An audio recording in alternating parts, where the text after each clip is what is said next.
Hey everybody, this is Adam, host of the Hey Unpopular podcast, among others. Just a heads up, we're taking the week off, sorta. If you're a subscriber, part 2 of the Listener Opinions episode is up now, wherever bonus episodes are found, including at youdon'tevenlike.com/HeyUnpopularSubscribe, all one word, for just $2 per month for now. But in the name of still giving you something to listen to for free this week, please enjoy this episode of our recently revived documentary podcast, True Crime Sucks, which I co-host with my former pretty scary co-host, Kari Martin. This episode is about the recent Netflix documentary Maternal Instinct, which is a wild one if you haven't seen it. If you head over to the True Crime Sucks feed, wherever podcasts are found, you can listen to a whole bunch of other free episodes, and there's a new episode coming tomorrow.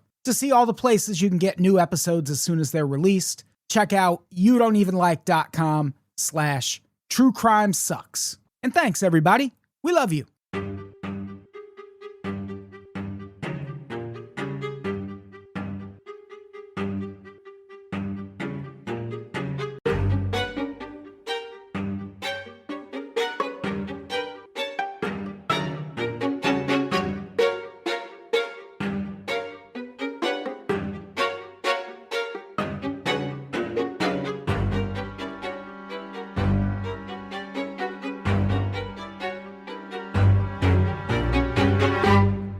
Oh, hey, everybody. Welcome to a new season of True Crime Sucks, a podcast about true crime documentaries. Duh, you've listened to it before. I'm your host, Adam Todd Brown. Joining me as co-host, Kari Martin's here. Hi, everyone. Kari, how's it going?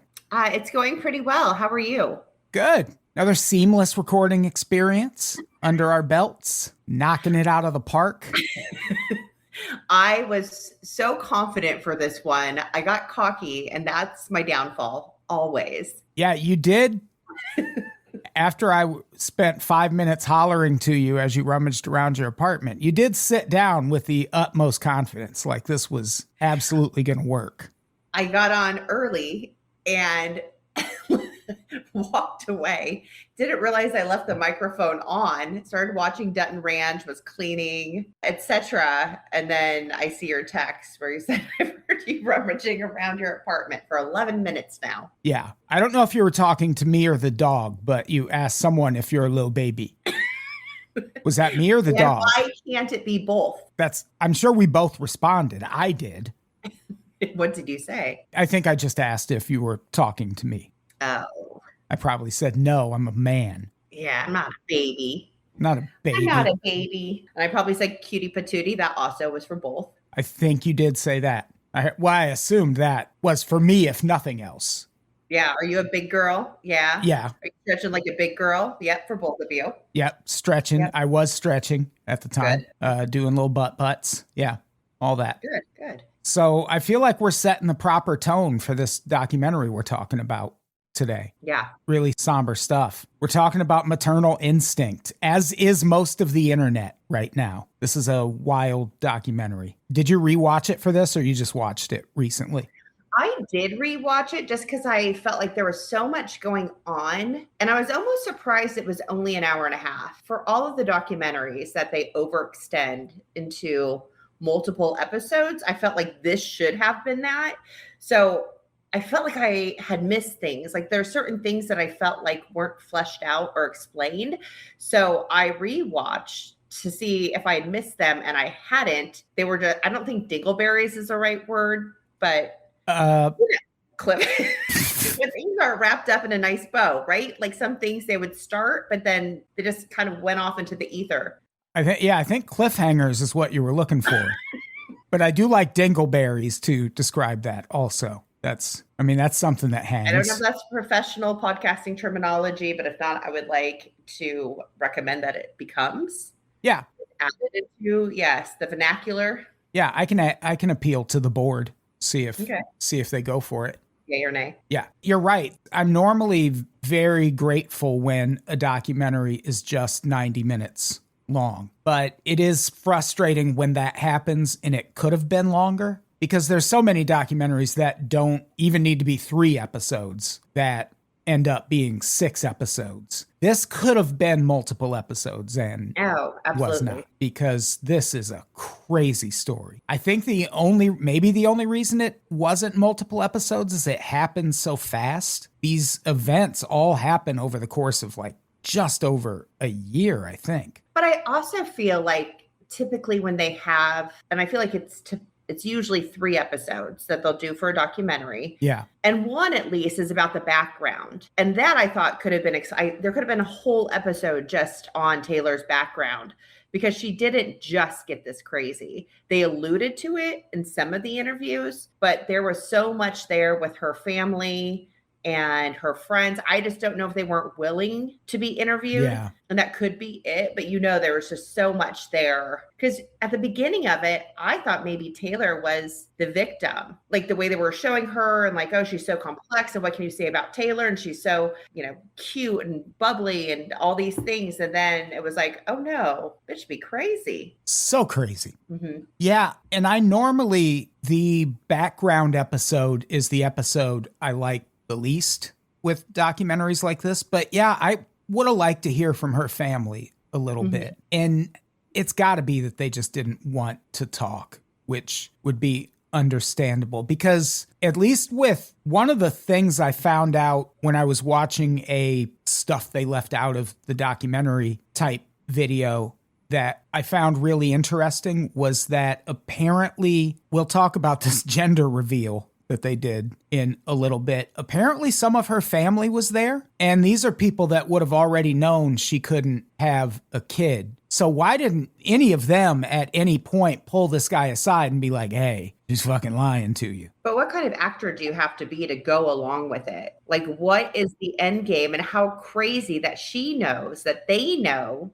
and yet she's going, all of it's just so bizarre, which is so much scarier that she's that diabolical. Yeah. I saw it suggested that her family was worried that if they intervened and said anything, she would cut off contact with her daughter and would not let them see her daughter anymore. Which is bizarre because she has 2 kids. Yeah. And you never really hear much about the son. No. And I wasn't even sure who's raising her kids. Is it her ex? It seems like she's raising the daughter and maybe the son is with the father. It wasn't really clear. The son is like the second kid on Family Matters. You just never saw her at all. And that's the son here. He just is a non-factor in this. But she does, it seems like, take care of the daughter. So now who's taking care of the kid? She's out of the picture. Taylor's out of the picture. She's in prison. We'll get to it, but she's, in prison on death row. So who's watching the kids? At this point, you would think it'd be safe to come out of the woodwork. I'd be like, I've been sitting on some tea for so long. I'm going to do all the interviews. You would think her family would want to at least get out there and be like, hey, we weren't involved in this. But it seems like she's done stuff like this before. Mm-hmm. And the family just did not warn this guy. And all of that follow-up stuff is coming from Wade, the boyfriend in this. He has since gone on other podcasts and done interviews and talked about stuff that we didn't see in the documentary. So that's where all that stuff is coming from. It's not like speculation. But we should back up and go through the events of this documentary. It's a crazy one. Again, it's called Maternal Instinct. It's on Netflix. Just dropped. It's hot and fresh. Mm-hmm. Sticky, out of the oven. Icky, Juicy, moist. Dingly, berry. Tender. Yep. It's like when Krispy Kreme has the red light on in the window. Anyway, back to the pod. Taylor Parker is this girl's name. This takes place starting, at least the events in the documentary, starting around October 2020. Great time for us all. The thick of COVID. No one had to go anywhere. It was great. DeKalb County, Texas is where they're at. And it opens with her calling 911 saying she needs an ambulance because she delivered a baby or is in the process of delivering a baby. And it's a really weird scene. The police, as the kids would say, are not passing the vibe check. They do not seem to be taking this with the urgency you would expect from, oh, this woman is having a medical emergency. She needs help. It seems like something's off. We eventually find out why. Did you get the sense from this opening, like I did, that she didn't call 911 until she got pulled over by the police? I wasn't quite sure why she got pulled over because I thought I saw her hazards blinking, but then they had mentioned something about she hit a bird, and I didn't know if she was driving erratically and that's why she got pulled over. That is another thing that was left out of the documentary in terms of her planning here. And we're jumping ahead, but I'm assuming people have seen this documentary. If not, we'll get to everything that happened. And this is, again, according to the boyfriend, Wade, one of the things they apparently didn't mention in this documentary is she was planning a home birth. Mm-hmm. What I think happened is she committed this crime and was heading home to fake this home birth and was probably driving like a crazy person on account of what she'd just done, gets pulled over, and then is like, shit, I got to come up with a plan B, and then calls 911 and is like, oh my God, I'm delivering a baby right now, help me. I think that's probably what happened, but it does seem like she didn't call 911 until she got pulled over. I think that's definitely accurate. What I think is wild, though, despite her, and I get that it was a very confusing situation, the amount of chill that this policeman is giving, she still has a newborn, and he's just like, she's giving CPR to the baby. Like, it is a newborn baby. Like, that to me, he seemed way too calm as he watched her give CPR on her lap. I don't know, because she was like, well, can you drive me? Which I would think if I just had a baby, like, I would be like, yeah, I didn't want to just sit here on the side of the road instead of waiting for an ambulance. Can you just drive me to the hospital? If worse comes to worse, like, they catch up to us. Like, do something. Yeah, I think one of the biggest failings of true crime is that it puts a lot of trust in the police to do the right thing. And you hear this guy say it. He's like, no, I can't do anything. You have to wait for paramedics to show up. And I think everyone in that situation wants to hope you get that heroic movie cop who's going to be like, nope, you and this baby get in the back of my cruiser. We're getting you to the hospital right now. And instead he's like, ugh, that's not what I do. But what if that was the difference between life and death? Like, that's what I think is. Exactly. In this case, it seemed like this cop was like, no, too much liability in that. We're going to wait for paramedics to arrive. When, yeah, she, if nothing else, no matter what she just did, right, there is a newborn baby on her lap, and the cops are really chill about it. Yeah, that I didn't like because it was the beginning scene. And you don't know what's going on, but despite anything, I remember thinking too, like, oh my gosh, like, why isn't anybody helping the baby? Yeah, and that's still a pretty good question. It seems like, yeah, you would want to just scoop that baby up and get it to a hospital immediately. Yeah, and then it shows the ambulance, pulling up. But again, it's a small town. Maybe it really was around the corner. Maybe it didn't take long to get to them.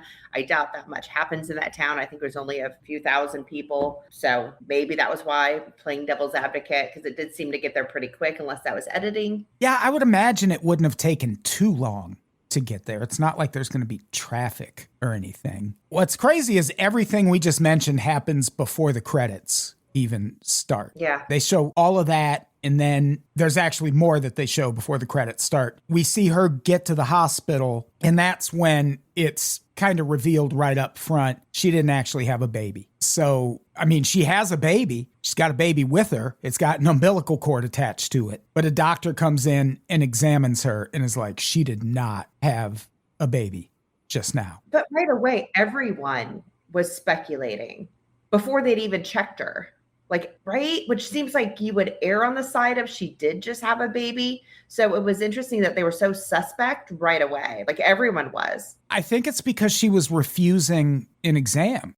Well, they did say actually that she should be hemorrhaging right now. Yeah. The fact that she wasn't, I think, was one of their big clues, because they're like, okay, if this really did happen, she's just not showing that sign. Also, she was wearing a white t-shirt that looked like it didn't have any blood or anything Yeah. on it. Seemed a little dirty, but Yeah. I mean, but yeah, none of her clothes showed blood or fluid or anything that you would think would come with a newborn. Which she apparently did take some of the fluid with her when she committed this crime, which that's smart, at least. So after the credits, of course, because this happened in a small town, we have to have a few people let us know that stuff like this never happens in this town. And it's like, stuff like this just rarely happens. Lock your doors anyway. Right. It has nothing to do with it being a small town. There are lots of talking heads in this. We probably won't keep track of all of them. There's mostly people on Taylor Parker's, not really on her side, but it's more the people on the boyfriend's side are the ones we hear from. But she has some sort of friends who talk about her in this.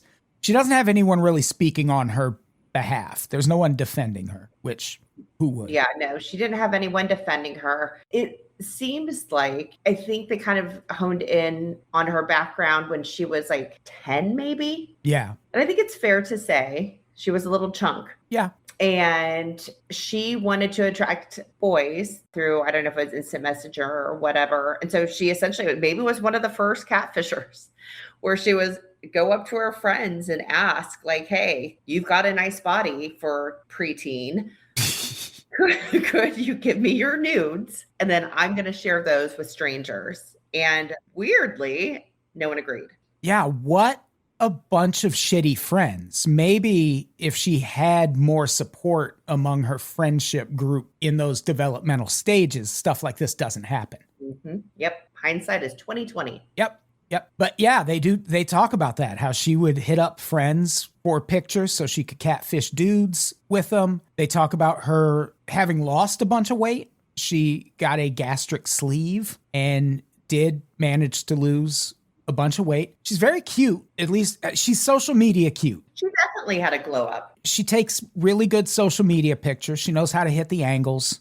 She knows how to work all that stuff. They talk about her loving attention, needing all this validation. And it's like, what is she? Most of the stand-up comedians I know, like that's not that shocking on social media. Yeah. I mean, a lot of people in general, but that's maybe where finding out a little bit about her background, like, is it because her dad wasn't present? You know, what was it? And I get it if you're not a looker as a kid and you're wanting that validation, but even with Wade, like literally I did a double take, and I'm not trying to be mean, but I did a double take when he was the object of her affection that she did all this stuff for. Yeah, I agree, because they talk about her just, wanting to be the girl that gets the tall, handsome guy. And then we see Wade. He seems like a nice dude, but he's not what you would call conventionally attractive. Yeah, some of his earlier pictures, I was like he wasn't bad. And honestly, his brothers were kind of hot. And maybe if you're into country boys and simpletons, that's your thing. Or maybe he has a golden dick. I don't know. His Western wear jacket I wasn't a fan of. But yes, he seems like a nice guy. But it's just like, if you're a pretty girl, I would think in a small town that, okay, if things don't work out with him, you get somebody else. Like, what was it about him that she was so fixated on? Yeah, because it's not just that that's who she hones in on to have a relationship that makes it weird. Because, I mean, we don't know his personality. He was a rodeo guy, so that adds a little air of cool to him in that part of the country, I'm sure. Yeah, he used to dress up like a clown, and he was the one who had chased the horses around. Yeah. Get them all excited. That's where she first saw him, was at work. So, I mean, I get all that, but the lengths she goes to keep this guy, it's like, damn, you can't just find someone else? But I wonder if it's more that she just got so wrapped up in the lies she told to keep this guy that it became more about not being found out about that as opposed to, oh, I want to keep this relationship going. Well, she seemed to equate if she gave him stuff that he should like her more and want to stick around. So then when that didn't seem to work and he didn't seem to be any more interested by anything that she was giving him monetarily, because affection wise it seemed like she was suffocating him already, but from like the monetary standpoint she was like, I just don't understand. I've given him all this stuff, a truck, I'm trying to buy him a ranch, and not to get ahead of ourselves too much, but he just doesn't still seem that interested. She was texting with a friend, and then it seemed like shortly thereafter she was like, a baby, just pulling things out of a hat, like what's going to get his attention. And when you say shortly thereafter, am I remembering wrong that she told him she was pregnant like a month or two into this relationship? I think they said the entire thing from start to finish. And we have to remember she was pregnant in quotations for 10 months. Yes. I want to say it was within the first 3 for sure, but a month or 2, I believe she revealed that she was pregnant. Yeah. In one of his interviews, he sort of implies that it was like roughly a month or so in, which does that mean all of the buying him a car, buying his mom a car, trying to buy this ranch, that all happened the first month? Right. Because that alone, I don't know, maybe I don't have the ego some dudes do. But if I met a woman and 1 month in, she was like, I'm going to buy you a $4 million ranch. I'm going to buy you an $80,000 truck. No matter how much money she had, I'd be like, what the fuck is this about? This is weird. I'm great, but I'm not this great. What is she up to? And this guy, someone asked him about it. I think it was either a friend of his or I think his boss or something like that was like, where are you getting all this money? And he's just like, there's some things you don't know about us. So I feel like Wade was into the money. Oh, I think anybody would be, even if you see red flags. I think sometimes you choose to ignore them, even if you realize it's too good to be true. But we also have to remember she was 27 when this happened. So he was probably right around the same age. Think about all the dumb shit you think and do and believe in your 20s. Yeah. That you just don't have the wisdom or the experience yet. So I can see getting wrapped up in it, but also to think like, oh, you've got this $8 million windfall coming. And then I think it was the boss's wife, his boss's wife, who was like, yeah, you could tell he seemed to finally feel like he deserved this stuff. Like he deserved better. Like he was starting to believe like all the chum she was throwing into the water about him. Yeah, odd. Yeah, the speed at which all this happens is crazy. It's one of the most shocking parts about this. $1,000 truck. Who in their 20s has that kind of credit? That bothered me. Like, I don't know if it, 49 3/4, if I could afford a Denali right now. Like, that's wild. Yeah, there had to be a lot of trust going on with this woman because they talk about her buying all these cars and then she doesn't pay for any of them. It's like, well, how did she even get them off the lot? How did she get approved? Exactly. Is it just like a small town dealership where you just, do a handshake, or do they run credit? The thing that I thought was especially weird, which again, is such a minute detail, but I wish they would have explained more, was when she showed up with a car for his mom who had been shopping for cars. Again, that seems like too much too soon after she had just gotten him this $80,000+ truck. And then she goes, oh, just leave it in the driveway. They're going to pick it up for a recall. Well, no, she would drive it in for a recall. They don't pick it up. I mean, that's definitely right, a repo kind of thing. But the mom's like, yeah, that seemed weird. So then I called the dealership to see what was going on with my car. And they said, you don't own it. You never paid anything. So we repoed it. But then nothing was ever said again. Like, what was the conversation that she had with her son and his girlfriend about like, hey, why did you give me a car that was repoed? Like, does that just never come up again? They, in one of the follow-up videos I watched, they bring that up. And for one thing, Wade says that when that happened, he had to basically take over the financing on everything she bought. But even then, he doesn't explain, okay, well, yeah, sure, you had to take over the payments. Did you not find that weird at all? That just happened? And I have to imagine it was probably that she was dangling this $8 million inheritance over his head. It's coming. Yeah. Right. So just stringing him along like, hey, just put the loans in your name. we'll get this $8 million inheritance, we'll pay it off. And Wade, you can tell, I feel like above everything else, he just didn't want to be wrong. Because he gets in this relationship where this woman is showering him with gifts. She's pregnant right away. And he's got all these people in his ear who are like, dude, this is weird. And you know he wants it to not be weird because he wants that truck. He wants that ranch. But once people get it in their heads that they don't want to be wrong, they're willing to do all kinds of crazy shit. I've watched enough true crime documentaries to know there are prosecutors in this country who will let innocent people die in prison just so they don't have to admit they were wrong. So I'm actually not that surprised that this guy was like, no, you're all wrong. I'm not that stupid. I wouldn't be that stupid.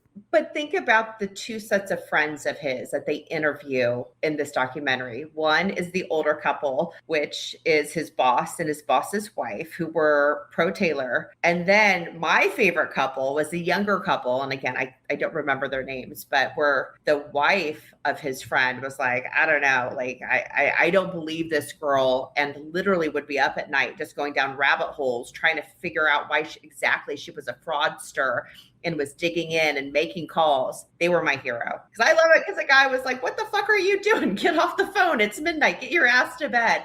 They were just funny. Yeah, she's the star of this documentary. She was the one in Wade's life above everyone else who was like, dude, this is crazy. And yeah, she was right. One of the things I found interesting that they did apparently leave out of this, and again, this comes from Wade on a different podcast. I'll link to the video that recaps all of his other podcast appearances. One thing I found interesting is one of the questions you would have early on is like, why didn't he just kick her out? Why didn't he break up with her? And you just mentioned how pro-Taylor his boss and the boss's wife were. What Wade claims is that his boss threatened to fire him if he kicked Taylor out of the house. His boss was that much pro-Taylor that he basically threatened to fire him if he kicked her out. An HR concern, like, and then is the boss doubling down? Like, I'm not even exactly sure. Was Wade a farmer? Was he a rodeo guy, or was that a hobby? I wasn't quite sure what his job was, but that seems wild to say that you would fire somebody. Like, that's none of your business.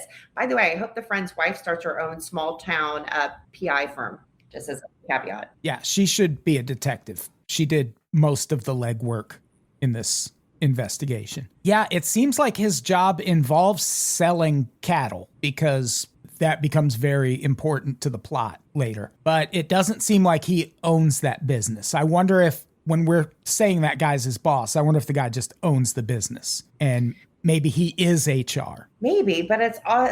I just don't understand why they were so invested, again, in something that's like none of their business. If I show up late for work constantly, if I embezzle, those are pretty good reasons to be fired. Yes. Not because you really like my girlfriend of 3 months. Yeah, that part is weird. And in the clip they show of Wade talking about it in this other video, he implies that she and the boss just had some kind of different relationship. And he isn't sure what it was, but that guy was just vehemently pro-Taylor for some reason. And you don't hear that from him because they interview the boss. And he's never like, yeah, when people were raising all these questions, I would tell them to shut the fuck up. But it seems like that is what he did. Well, he said they didn't seem like they were going to last because from what I know, she has money, he didn't. Those relationships you learn as you get older just never work. So he sounded like he was doubting it. And even his wife, who was her chiropractor. Yes. The whole pregnancy thing, I guess how it started was that she came in for an adjustment and said, do I look different? And the chiropractor's wife said essentially, like, what are you talking about? And she was like, I think I'm pregnant. Like, I can tell by my aura. My aura has changed, which really is the first clue to anyone being pregnant way before a test or a missed period. Yeah, once the aura changes, you really don't need to check anything else. Mm-mm. But she did do the smart thing and followed up by going to a chiropractor and asking the chiropractor to read her body to let her know if she was in fact pregnant. Gynecologists are so overrated. I just hear that profession and I just laugh. What are you doing with your life? It's like pepperoni on pizza, think outside the box. Who wants it? Who needs it? So among the things she's buying Wade or promising to buy him is this big ranch called Pecan Point in Harris, Oklahoma. She shows up at Christmas and gives Wade's family a presentation about this ranch. And again, this is a woman he's been dating 2 months at this point. If anyone in my family had been dating a woman 2 months and she showed up and gave us a presentation about anything on Christmas Day, I would pull that family member aside and be like, you're about to join a cult or something. Something's not right here. I feel like my family would be into it. So maybe. Yeah, I could have been Wade, but I wasn't. And that's what we're going to focus on. I do think the name Pecan Point sounds charming. And tasty. Right? It should have been on an episode of Gilmore Girls or something. But it was funny because when she was talking about it and she was the center of attention sitting in the middle of the room where she's being asked all these questions, even they would pan over to Wade's brothers and they were just kind of nodding and you could tell just taking it all in. Gosh, that's nice. Yeah, good for you. That's great. Yeah, you can tell they don't really believe it. But don't know how to react. And what do? I know there's going to be a lot of people who will watch this and be like, why wouldn't you just stand up in that moment and call her a liar? It's you wouldn't do that either. It was Christmas. Yeah. Sometimes you do got to pull your punches a little bit. And I understand why his family didn't in that moment just immediately throw their hands up and be like, show us proof. That's not how shit works in real life. Kind of wish his mom would have, because obviously with the whole car situation, she was already there were so many things that didn't add up. But again, she was a mom who just really loved her son and was probably also hoping for him that it was all going to work out, even though she knew better. You just got to learn on your own. Yeah. And in defense of literally everyone except her in this documentary, her meaning Taylor, I don't think anyone imagined this was how it was going to end. And you hear several people even say, well, we assumed she was just going to fake a miscarriage at some point. So all these people who just were watching this happen, and you might get the sense they didn't do enough. No one knew she was going to do this. And we find out at least the medical clinic she was going to did take steps to stop her from doing anything crazy. They issued something, I think they called it a pink alert. Code pink. Yeah, code pink, which means there is a patient who is at risk of trying to kidnap a baby. So the medical clinic at least did that, but no one imagined, oh, she's going to do more than just kidnap a baby. I mean, it is interesting because you wouldn't think in your wildest imagination that you would know somebody who would be capable of such depravity. But it did sound like when they're interviewing everyone, they were just so curious what she was going to do. Yeah. It was almost what is she going to do? And I think the turning point, because I believe you said that you also believe that she was going to say she had a miscarriage. Then it got to a point where she was too far along, but there was a fight that she had with Wade. And I believe he brought up the fact that people are I don't think he said he was doubting her, but maybe he did, but they'd gotten into a fight about the baby and that people thought she was a liar. And this was a con. And I think at that point was when she doubled down and said, no, I'm going to prove everyone wrong. I will bring you a baby. And at that point, they showed her looking on the internet for how can I buy a baby on the dark web or, whatever it was, fast adoptions, whatever rabbit hole she was going down. And then it was her learning how to do a at-home C-section. Yeah, pretty grim. Mm-hmm. I get why no one expected it was going to come to that, but people did, take some steps to try and stop it. By the way, do you know what the code is for a lost child in a store? Code Periwinkle? Code Adam. Oh, for Adam Walsh. Yep, because he was abducted from a department store. He is the reason they have those codes. And my mom used to work at Walmart. And at least at Walmart, but I think it's like a nationwide thing. The code for missing child, you get on the intercom and say code Adam. And that is when I swing into action and go find that fucking kid and save him. Is that why you were named? Yes. Adam? Yeah. After Adam Walsh? Everyone named Adam has to do something when there is a code Adam issued. Just like nationally, if there's an Amber Alert, we're all supposed to swing into action. Thank God that big box retailers aren't a thing anymore, and you can just shop from the comfort of your own home, and then you just kidnap children other places. Yeah, you can do that online too these days. True.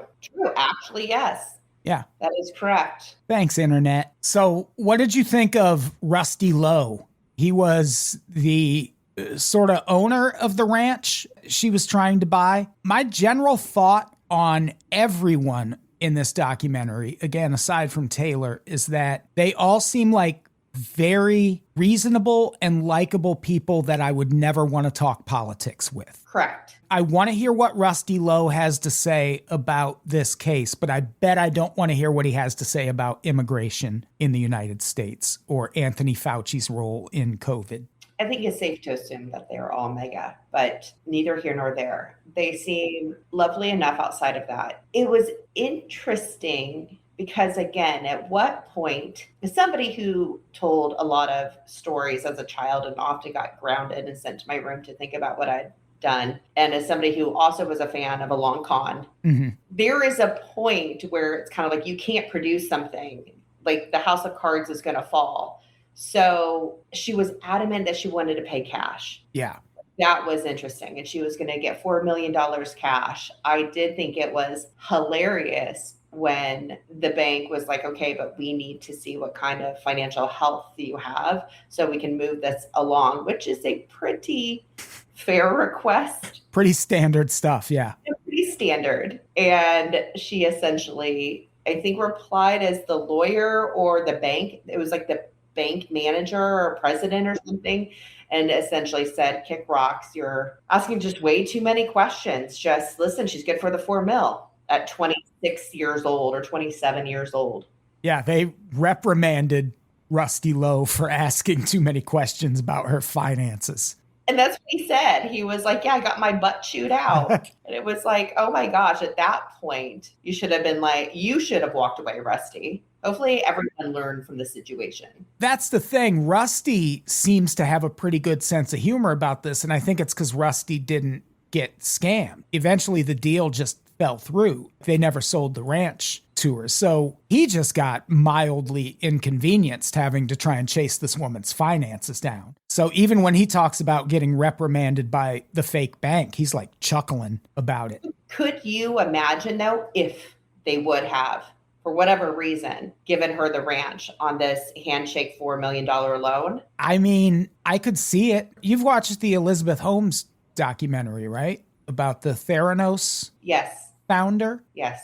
I mean, a lot of that was her as a relatively attractive young woman going to all of these old military establishment dudes who should know better and somehow getting money out of them anyway. It wouldn't have surprised me if she went to a different version of Rusty Lowe and that dude was like, yeah, I trust her. She's young and pretty. Give her that $4 million ranch. And then now you got a squatter on your ranch who refuses to leave. I could see it happening, but good for him for doing his due diligence. He even says the first thing he says about her, she was a very well put together young woman. So, Rusty was like, she's cute, but I still need proof that this $4 million is coming from somewhere. I didn't really understand how the Uncle Butch came into play. And what was he just supposed to validate that she had this mystery lump sum coming to her? Uncle Butch was going to wire $300,000 so she could write 2 checks for $150,000 each for escrow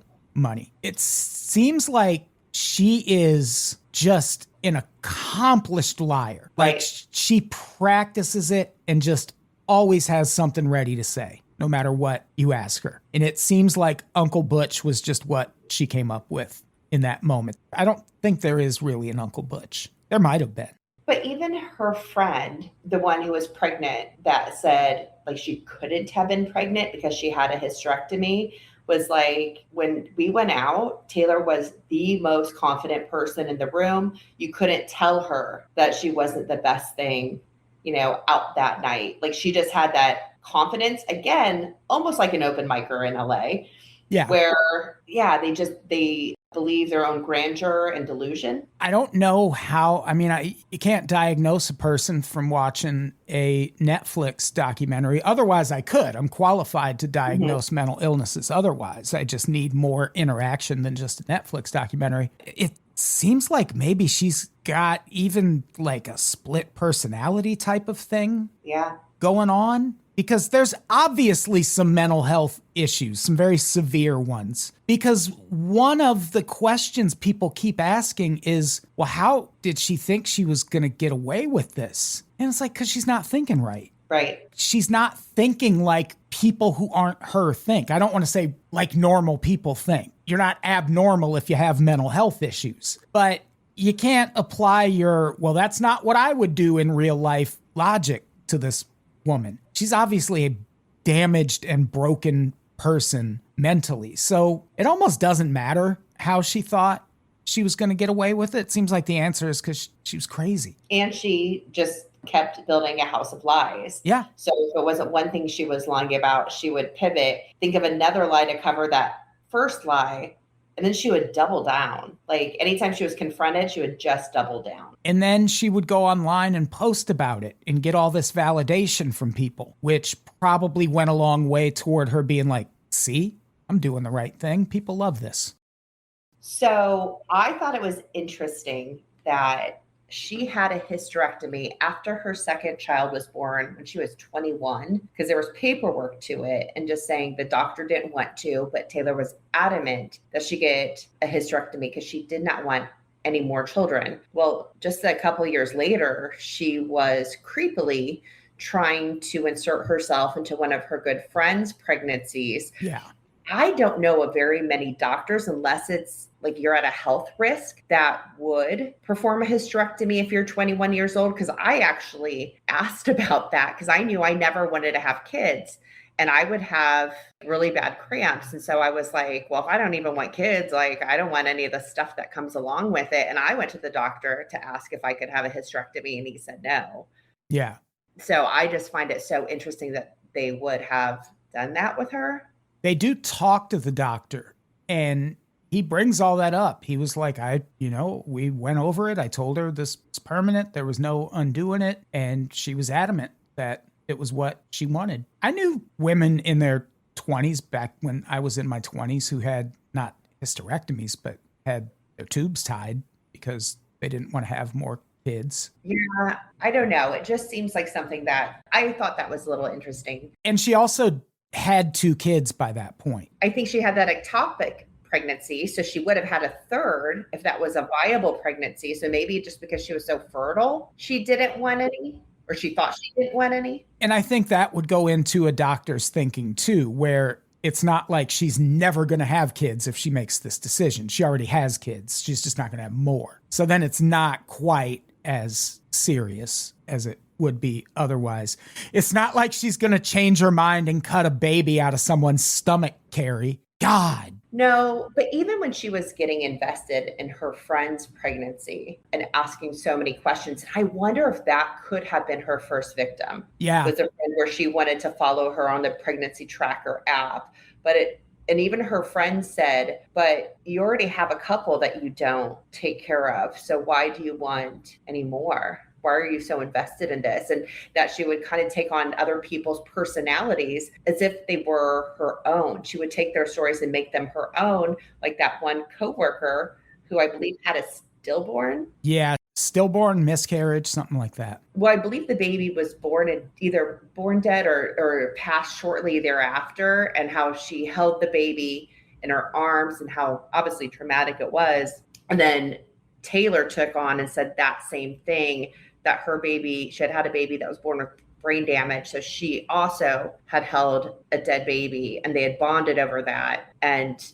obviously that lady was super pissed off when she found out that wasn't the truth and that she just essentially took her story, which seems like it's a theme. Yeah, again, there's some sort of very severe mental illness happening here. We should talk about the gender reveal. Gender reveals, they were very hot around this time. They're still kind of hot online. Their version of a gender reveal, because Wade deals with selling cattle, was they put a pink bow around a little baby calf's neck and then walked it from the back of the house out to the front of the house where everyone was. And that was the gender reveal. It was dorky, to say the least. I mean, if they could just shoot pink powder out of a cannon and start a wildfire, yes, like they do in California, right, with the rest of us, then that to me makes more sense. That's a gender reveal I am here for. Yeah, we do it big here.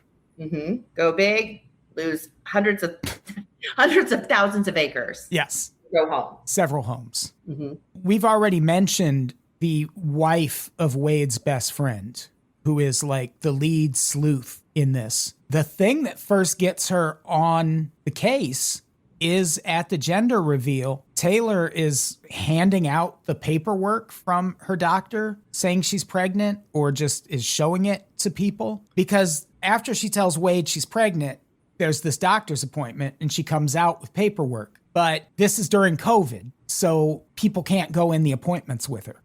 Sometimes you have to, like, if people can flash back to that point in history, you sometimes had to wait in the car, or you would have to wait in the waiting room. You know what's wild, though? For this being COVID, there's not enough people in this documentary in the videos that they do in group settings of them wearing masks. I see no one wearing a mask.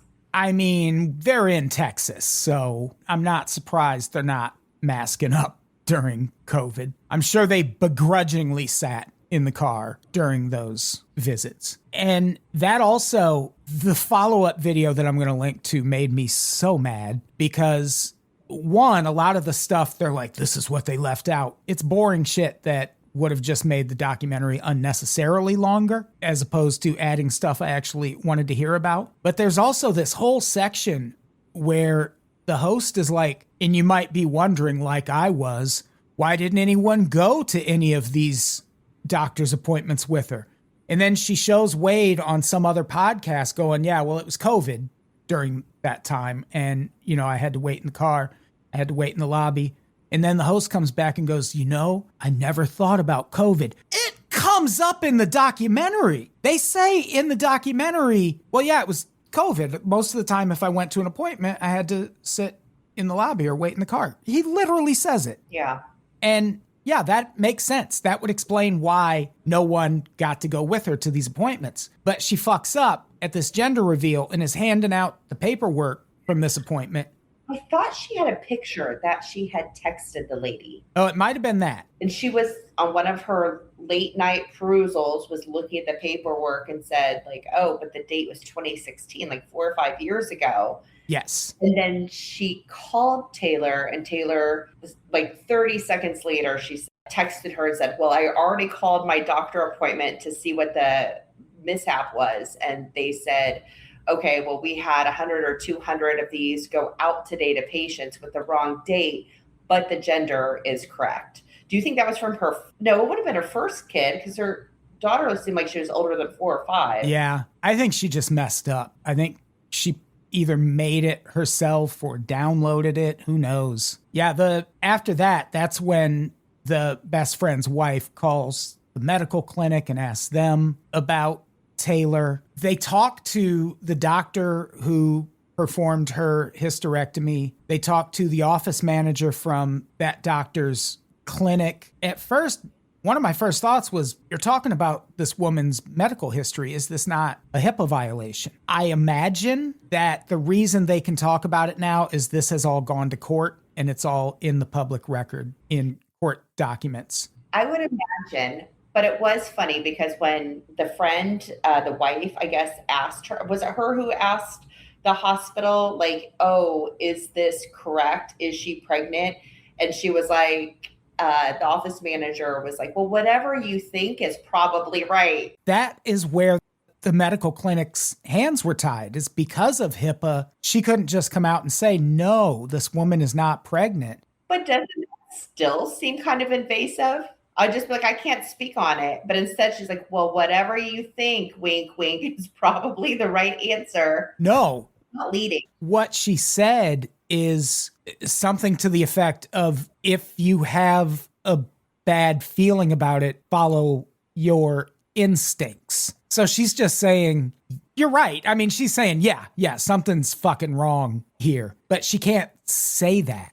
Right. Which that got me wondering, is there or is there not an exception where in a case like this, they could at least go to the police and be like, watch this woman. I feel like in that case, there should be some constraint on HIPAA laws, which feels like a crazy thing to say. But if a doctor knows someone is out there purposely defrauding people, claiming they have a medical condition they don't have, I don't think I'd be mad if we rewrote HIPAA laws to where a doctor could notify someone and be like, I know for a fact this is a scam, so can we do something? But it seems like they didn't have that option here. Yeah, I mean, it's kind of like lawyers when your client is like, yeah, I murdered them, but you're like attorney-client privileges. I can't say anything. Like, that still seems wild. Yeah.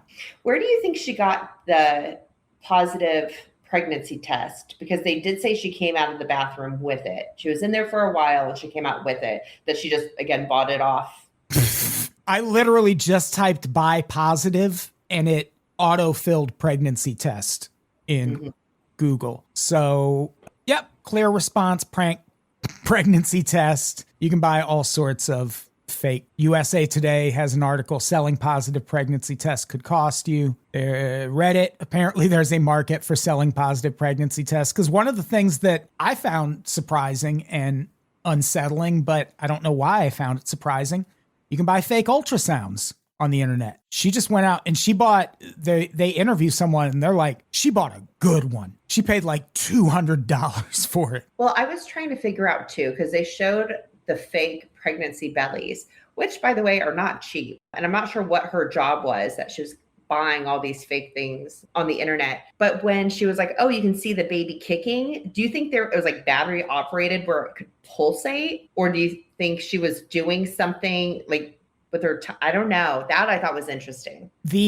Again, I keep referencing this follow-up video and I'll link to it for people listening to this. The host of that is like, women out there right now, try it. Just like flex a little part of your ab muscles and see if you can get like one little part of your stomach to move. You probably can. She was like, I do a thing, like a bit with my husband where I'll stick my stomach out and have him put his hand on my stomach and I'll make it seem like there's a baby in there kicking. She's like, it's a thing you can do just with your fucking ab muscles. Kind of like a Kegel, but for your tummy? I mean, like you're just like flexing a muscle probably. Like, why is she doing that with her husband? That's weird. I think Taylor was probably just like moving her body. Like she probably just Googled how to fake that too. Yeah. It doesn't seem like she had like some kind of contraption in there. That would be funny though. You put your hand on her stomach and it just goes. Or it shocks you. Yeah. Shocks her. Why does your baby sound like that? Oh, he's kicking. So we talked to a friend of Taylor's in this, former friend named Mackenzie Bright. There's some really cool names in this documentary. Taylor Parker isn't bad. It almost sounds like a superhero if you didn't know better. I don't remember Wade's last name. It's probably like Chillington or something. It was Griffin, but that's not bad. Not bad. You could do worse. Mackenzie Bright, she's one of the first people who confirms what the doctors are saying. She's like, yeah, I know Taylor couldn't have this kid. Mackenzie is who you were referring to earlier, where she got pregnant. Taylor stepped in and got really creepy about it. But Mackenzie did the smart thing and was like, you're weird.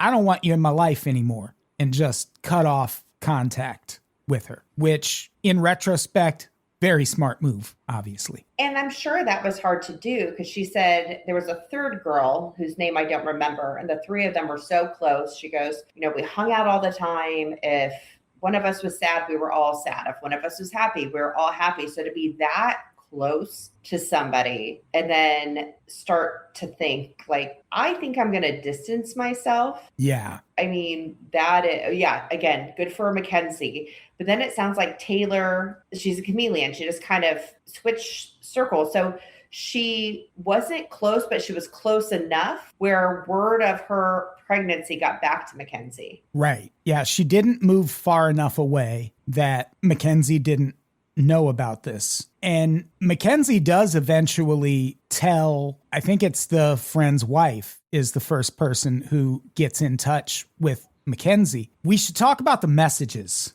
that Wade and everyone around him and Taylor start getting. Or Taylor? Yeah, Taylor. I just said both of her names now, and now I can't remember which first name is her last name. Yeah. So they start getting these threatening messages, and we find out, of course, she was the one sending them the whole time. We find out at the end of this, she's balancing like 30 different fake identities. She's got all these burner phones, and she's sending all these threatening, harassing type messages to all these people. I think she was trying to do two things. One, I think she was trying to set the stage for having a miscarriage at some point where it's just like, oh, this stress, so much is happening. Oh, now I lost this inheritance. And can you believe it? Now I lost this baby. Two, maybe there was going to be a GoFundMe involved. But I also think the fake messages were meant to ward off people like Mackenzie, who might actually get their messages through. And then Taylor can just be like, that my mom has all this money. She paid this woman. Like, it's just part of the harassment campaign. But it's also a trauma bond between her and Wade, where they're both getting messages. So something that, they're both victims of. And now I don't remember, because I watched them both back to back this morning, if it comes up in this documentary or the follow-up video I watched. Taylor's ex-husband reached out to Wade at one point and was like, she can't have kids, dude. I think it was in the follow-up. I didn't remember that in the Netflix. And it was just by email. And it was Wade who said that on this podcast appearance that they're covering in that follow-up video. And that also is what leads me to believe these messages were meant to kind of make it like a don't believe the truth kind of thing. Like, what can you believe when we're getting all this fake information? Is that really my ex-husband messaging you, or is that my mom pretending to be? Who knows?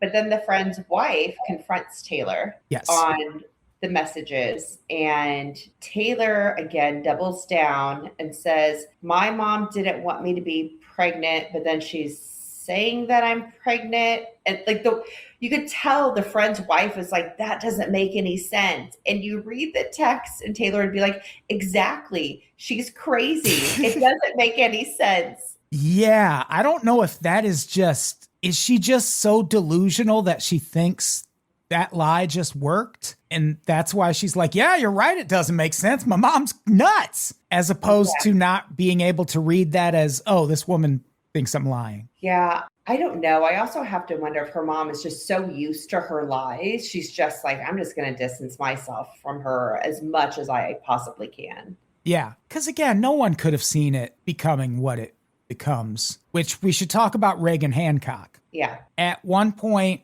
Taylor loses a job she had because she was basically pretending to be the woman who hired her, put that woman's job title in her email signature, wasn't actually doing any work. And it was the woman whose story about having a miscarriage she stole. She was working for that woman, I do believe. So she gets fired from that job and then tries her hand at being a wedding photographer. And Reagan Hancock hires her to be her wedding photographer. And one, not to be that guy, but the wedding pictures are fucking terrible.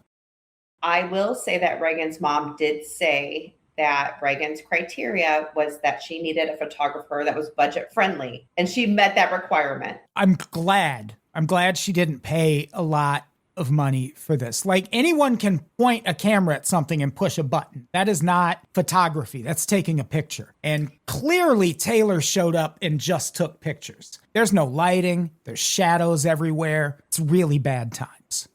Well, she kept inserting herself again. I mean, they were like, she was in so many selfies. We look back at videos of that day and the wedding, and she's in a bunch of pictures. What wedding photographers taking, like, who gives a shit about you? Yeah. They were like, we almost forgot that she wasn't in the wedding. She seemed like she was a bridesmaid. And then they did start hanging out after the wedding. But also, you can look up how to perform a C-section at home, but you can't consult a YouTube tutorial about photo lighting. It just makes me angry. I know. I feel like you're not going to let this die because I was trying to pivot and you brought it right back. Those pictures are terrible. Did Reagan at least get her money back for that?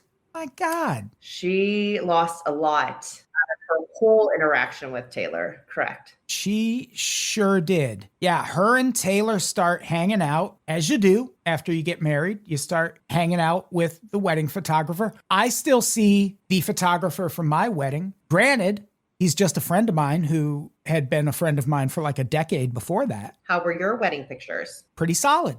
Okay. He actually is a wedding photographer. Oh. So wedding photographer first, verifiable friend second.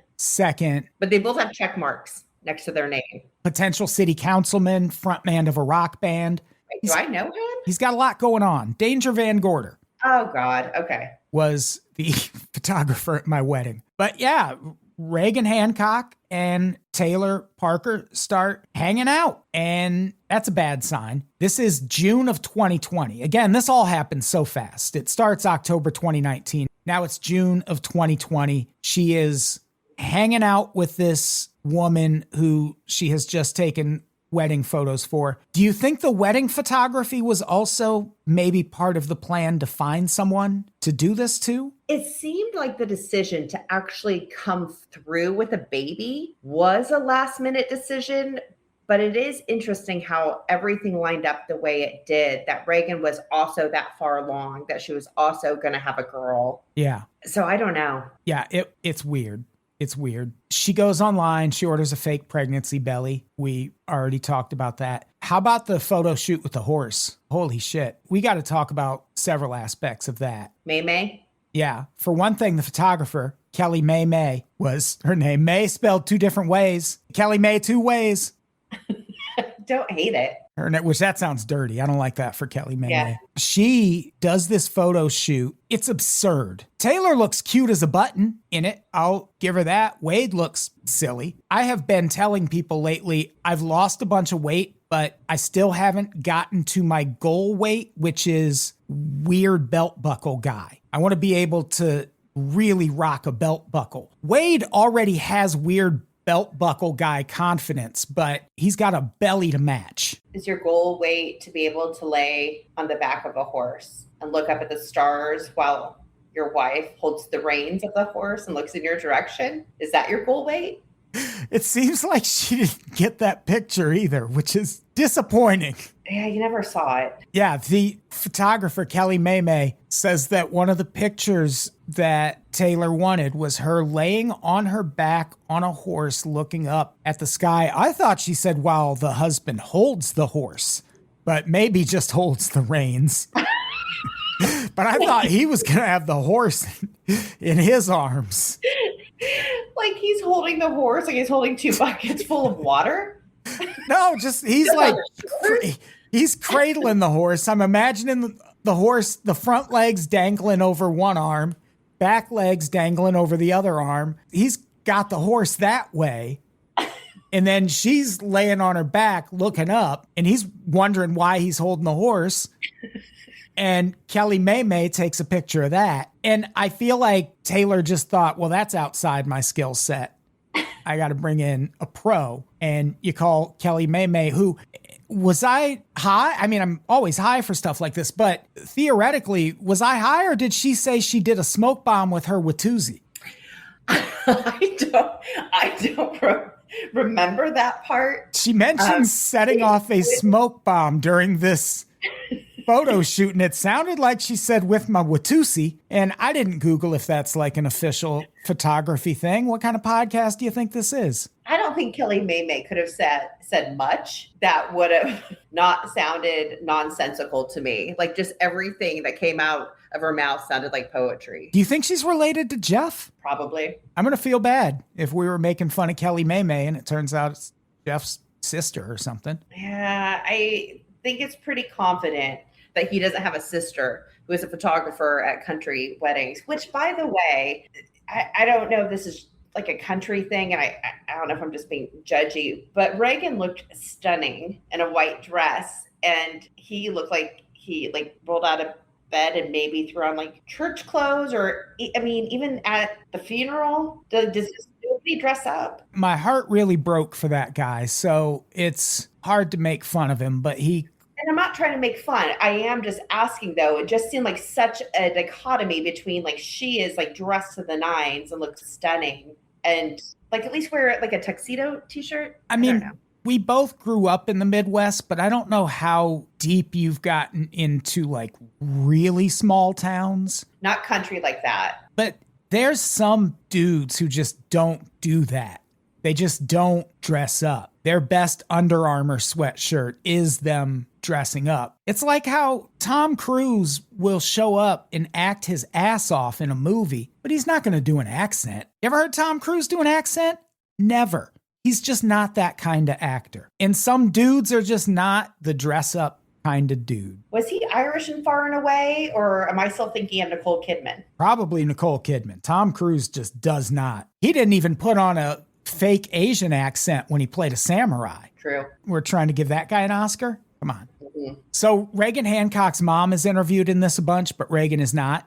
So that's foreshadowing alert number one right there. They go into Reagan's background. She had a kid at 17. She is pregnant again. Taylor, her wedding photographer, is hanging around a bunch. Taylor's also pregnant. And this is the point where everyone around Taylor knows she's faking it, pretty much except Wade. Mackenzie has already told the best friend's wife. The best friend's wife has told everybody. She's confronted Taylor about it. Everyone knows Taylor is faking this, and they're all assuming she's going to fake a miscarriage. Were none of them concerned for Reagan Hancock at this point, because it seems like at least a few people knew there was a relationship there where she's hanging out with this woman who is approximately as pregnant as she is. I know I keep saying no one figured it was going to swing this far out of control, but weren't you at least a little worried that she was maybe going to kill this fucking woman and cut her baby out of her stomach? No, that just seems so far out of the realm of possibility that no. It's not like she had a violent past. It's never really about her, you know, even getting in like fist fights or anything, which I feel like is a country thing to do, is you just fight people, especially like your relatives. So I don't think so. I almost wondered if she would have said she had a stillbirth and the hospital just like took, I almost said the carcass, the baby, the body, whatever. But again, I think when she got pulled over that she had to pivot on her original plan of having the baby in the water at home. Which, by the way, so I also thought this was very bizarre. Your wife is 10 months and 3 weeks pregnant, which Wade's mom was like, yeah, I feel like her name was Connie, but she was like, yeah, that was weird. And you're supposed to go sell you know what I mean? Like, it just seemed weird. Like, you're going to go sell hogs? Like, that couldn't wait till after the baby? Everything about the day this happens is insane. Everything leading up to it. Another thing that was left out of this that Wade has since brought up on other appearances, we find out that the morning that this all happened, she was supposed to have labor induced. She had an appointment to do that at this hospital, and all these weird events unfold that we'll talk about before that. What they don't mention in the documentary, and this is a thing Wade brought up, and it seems like he was talking to another family member about this. He kept finding Drano all over the house and was like, I think she was going to try and kill me. And maybe that's how this was going to get resolved. And whoever he's talking to goes, yeah, you remember that meal she made for us? We all got sick. So I don't know why you leave that. Maybe because it, I guess, is unimportant at this point. But on top of all the other weirdness that happens the day of this incident, it seems like in the days leading up to it, maybe she was trying to kill Wade also. It is too bad they didn't talk about it. And maybe because he didn't get sick enough, because they talked about how she set the house on fire and then called in a bomb threat to the hospital. Yeah, all in the name of getting out of this appointment. She wakes him up and is like, I smell smoke. He goes outside. The house is on fire. So he's like, well, that's weird. Anyway, I'm going to lay back down for a while until that appointment. So then she wakes him up and is like, oh, actually, there was a bomb threat. Oh, no. And he's like, no, there wasn't. And she shows him on Facebook. There was a bomb threat. And of course there was. She called it in. They said it was a guy who called it in, but I think they also said that she had like a voice altering, because she would call people at different times, like the people she was trying to buy that ranch from, weekends, late at night, things, times when business people typically don't do business. And I think they said that she had something that would alter her voice so she could be all these different characters. So that appointment ends up getting canceled. And then it seems like it's rescheduled for a few days later. It's around this time that the argument happens where she vows to bring a baby home. And it seems like maybe in that moment is where this changed from fake a miscarriage to kill this woman. Yeah. Because she, on October 7th, which is 15 days after her due date. So now she's like going on 10 months pregnant. Doesn't look it, but is going on 10 months pregnant. She and Reagan have a girls' day, go to Starbucks, and Taylor sets a date to come over the next day also, which is the day before she's supposed to finally be induced. October 9th, morning of the big day, Wade gets a big order to sell cattle. And I think this is what you're talking about, where even just the go have the baby part gets weird. Where he's selling the cattle is like 4 hours away. I think he was selling hogs, but yeah, it was 4 hours.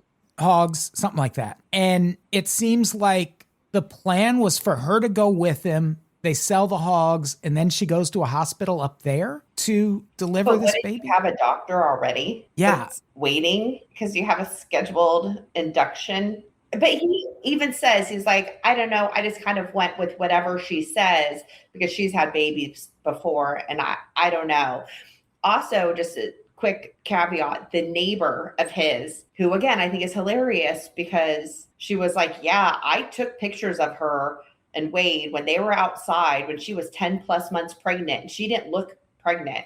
Like, who takes pictures of their neighbor? But again, I think they were all just probably to the side. I don't know if it was like necessarily on a group chat, but just everyone was on to her except for Wade. I mean, imagine if we had a person in our lives who we knew was faking a pregnancy like this, posting on social media about it, and like everyone in the friendship group knows. Of course, you're going to just kind of watch that like a fucking TV show and be like, how do you think this is going to end? And they should have done more than watch, I think. But how do you know? So the morning of this hog sale / planned childbirth, they wake up and Taylor's like, I don't feel good. I'm just going to meet you at the hospital. You go sell the hogs. Wade is skeptical, but he goes. Takes him 4.5 hours to get there. Meanwhile, back home, Reagan Hancock has gone missing. She didn't show up at work, didn't drop her daughter off at daycare. Family can't get a hold of her. Mom goes over to check on her. I could have done without hearing the mom's 911 call after she finds the body. That shit was rough. But her mom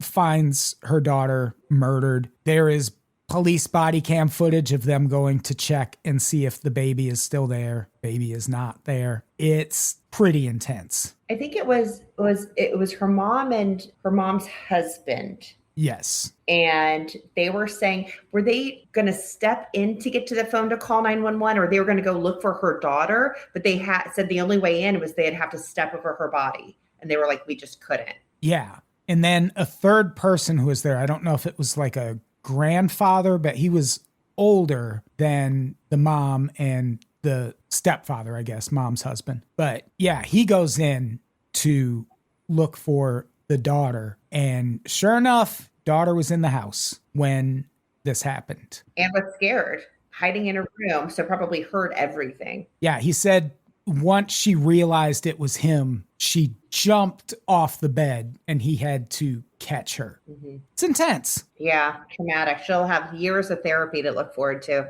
Yeah. That's horrific. Then we cut back to this police interaction that opens the documentary. And it starts to make a little more sense why the police aren't exactly passing the vibe check with this woman. She gets on the phone and calls Wade and says, I'm delivering the baby at the side of the road. So even though no one said it, I think I'm right that the plan was go home, stage a home birth. I think you might be right that she was going to say it was stillborn or something like that, steal her old coworker's story. And then I think she just got pulled over and had to pivot. Who knows? I mean, she still would have got caught if she got home and faked a stillbirth. But I think that's obviously what happened. Wade's response, though, when she was talking is funny, just from the standpoint that at that point, it just sounds like he knew that this was all a lie. And because she was like, what, I had a baby at the side of the road. And he even says in his interview, like, I can't believe it. Like, what are the chances? And even the way he's reacting to her. And she seems annoyed that he's not believing her. You can tell because she's like, yeah, I had a kid. Yeah, you're going to see me at the hospital. And he just sounds so monotone and just like annoyed and over it. And probably when everything was done, he was probably secretly relieved that it was all over. He just wants like a laid back country life. Like she brought so much drama. It's exhausting, the levels that she went to. Like I think about all the calls and the planning and the premeditation and the post-meditation and the pivoting and remembering all the lies. That is exhausting. Yeah, that would be so much to keep up with. There is a thing about the phone call that comes up in the follow-up video that they didn't include in the documentary that I think kind of paints it in a different light. Because Wade almost comes off kind of shitty in that moment, like he doesn't care what's going on. And it's like, well, you've been believing her all up to this point, and now you don't anymore. Like, what's happening? There was another phone call where he talked to the police and was like, what about the baby? Is the baby okay? And the police just wouldn't answer him. They were like, we can't really talk about that. Just call your wife. So I think Wade went into that phone call like, what the fuck? Right. This isn't what she's saying it is. So yeah, I think they made him look a little worse than he was in that moment. I did take it as he was just so exasperated. Yeah. At that point, I kind of felt like for him, he finally acquiesced to she's full of shit. And he was over believing her lies. And he even says in the documentary that he got the call and was like, well, this is going to be a joke. So yeah, it's understandable. And he was also in the follow-up thing I saw, he was like, I was pissed. I just drove 4.5 hours. We didn't mention the hog sale was fake. We didn't. By the way. So he's driven all these hogs 4.5 hours away. Now he's got to deal with that. And in that moment, when he's already salty as fuck, his wife is like, I'm having this baby at the side of the road. Why don't you believe me? So someone had reached out about the hogs weeks before. And then Taylor from a burner phone set up this appointment to buy the hogs from him, a convenient 4.5 hours away, the morning of I guess her induction. Wade shows up and the guy's like, why are you here? Like, I don't know what you're talking about. I asked some questions, but I never followed up. And I would have to imagine that also was Wade being like, okay, like I'm starting to believe that she's behind all of this because it's so outlandish. Like who else could have set it up? Like at that point, I don't think it's believable to say her mom anymore. It just doesn't make sense. But then when she's in the hospital, she is so mad that they don't believe her. And what she asks is, am I in trouble because you guys had to drive me here? Yeah. Like that's how out of sorts she is. Like, no, it couldn't be because of everything else that is, going on, like the fact that I won't let them examine me after I just gave birth. It's not, for any of these other reasons. It must be because you guys, drove me here, that you're so mad I'm being asked all these questions. But the doctor is even in the room and he goes, nope, she wasn't pregnant. And she's just sitting there. I mean, he says it to the police officers and he says it out loud as he's examining her, and she's just kind of sitting there, like probably trying to think of what she's going to say next. Yeah, they don't ever tell us what her excuse was for not letting them examine her. I would be interested to know what that was all about. Was she like, I'm trying to have a wild birth like they do on TikTok? What was the point? What was her reasoning for, no, you can't examine me, especially if there's this urgency to get to the hospital? Well, what'd you want to get to the hospital for if you didn't want to be examined? I mean, I get you want them to look at the baby, but you're the baby's mom. You got to survive too. So yeah, I'm interested to know what she said to them in that moment. Then when she is being interviewed by the cops and they were like, her story's kind of all over the place. And at one point she starts, after she says, I don't want to talk about this anymore, which it's not really up to you. Right. And by the way, I think at the hospital, they had been alerted, probably that Code Pink, that, be on the lookout for this lady. And also, I think that they had heard about Reagan's murder. And so they were putting two and two together. And then she says to the cops, like, oh, well, she was alive when I delivered her baby via C-section. And again, they were like, okay, but then like, why didn't you get her help? Why, like there was no follow-up. Well, she basically claims that Reagan was dying and begged her to cut the baby out of her to save the baby. But it's obviously just her coming up with crazy lies on the fly. And then she said, but she was alive when I left. Yeah. So she's trying to not give culpability, be the hero. But again, when she was pulled over, obviously she never said any of that. I don't know, wild. Death row. Youngest woman in Texas on death row. Speaking of her being on death row, youngest woman on death row in Texas, how about the police telling Wade what happened? They were very direct.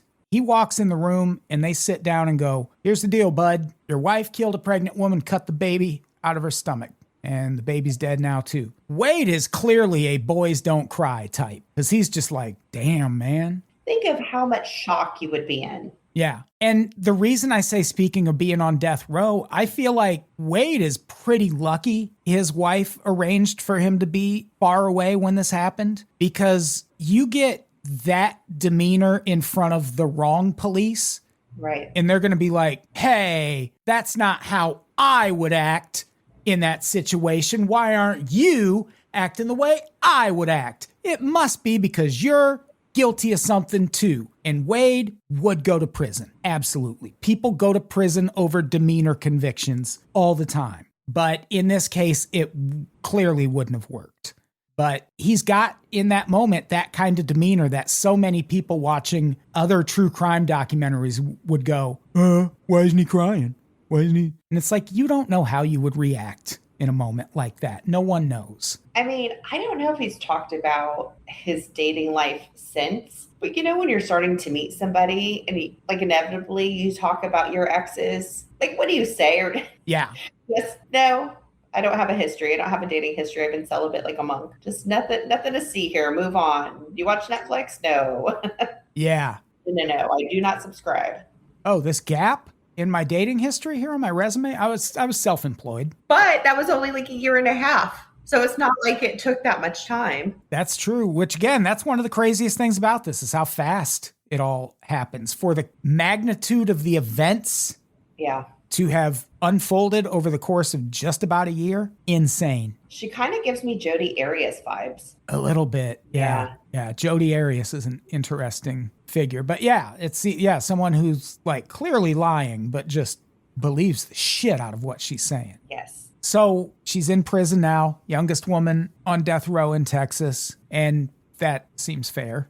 She, whatever the max penalty you can get in the state you're in, she deserves it. Again, I keep talking about this follow-up video if you want to go down even more of a rabbit hole over this, and who wouldn't want to? Such a fun story. There are some videos out there that are like the length of a Springsteen concert after a national tragedy. The one I linked to is 45 minutes, which means all of them should probably be about 28 minutes. So watch the shorter ones. I don't think they left enough out of this to warrant watching these videos, but if you want, we've talked about most of the revelations I found from this. I think the part about Wade's boss threatening to fire him if he kicked this girl out is probably the most interesting thing. Do you think the boss feels bad now? I sure as shit hope so. Yeah. And does he still work for him? Yeah. Is he his boss now? Like, you're my bitch now? Yeah. Or maybe he fired Wade because seeing him every day made him feel even worse. Maybe. So you got to fire him, get him out of your sight. That's what I would do. Right. Is that a hostile work environment or no? Nah, that's not a thing in Texas, probably. So, yeah, I'll link to the follow-up video. I will warn you, the best part about it is when the host says, I don't want to make this an hour long. It could have been 10 minutes long. There's really not much else to this. There's a lot of videos saying that they left a lot out. I have to assume because it's so hot right now that we're going to see it on Dateline 2020, 48 hours. Like, everyone's going to come out with more versions and we're going to find out more stuff. Yeah, absolutely. There might even be a part 2. Who knows? Yeah. Maybe it'll be a 6-episode series this time. Maybe that's why this isn't. Maybe someone is out there working on a much longer version and they just wanted to get this shorter version out, like how there were 2 Fire Festival documentaries. Maybe. Could be. Who knows? And if that happens, maybe we'll cover that too. But until then, I think we did it. We got this episode recorded in quick order. From when we first started talking till now? About 3.5 hours, yeah. Yep. Yeah. We did Almost it. We did it. I'm going to include all of that in the finished episode, including me just walking around the house, eating, ordering food, stuff like that. Me talking to my dogs. I did just give one of them a little kitchen sink bath. So I probably was talking about how cute she was and how her butt didn't smell anymore and, pet parent stuff. Oh, good puppy. Good puppies. So, hey, I think that's our episode. Do we have anything to plug before we get out of here? I don't. Keep listening to this podcast. We're going to do 6 episodes this here season, I think. And there'll be other podcasts coming soon. So, Bolo, be on the lookout. You don't even like gestational diabetes. What? Huh? Exactly. That's what everyone was thinking. Something you can get when you're pregnant. Anyway. Yeah. So I think that's it. Let's get the fuck out of here. Kari, say goodbye.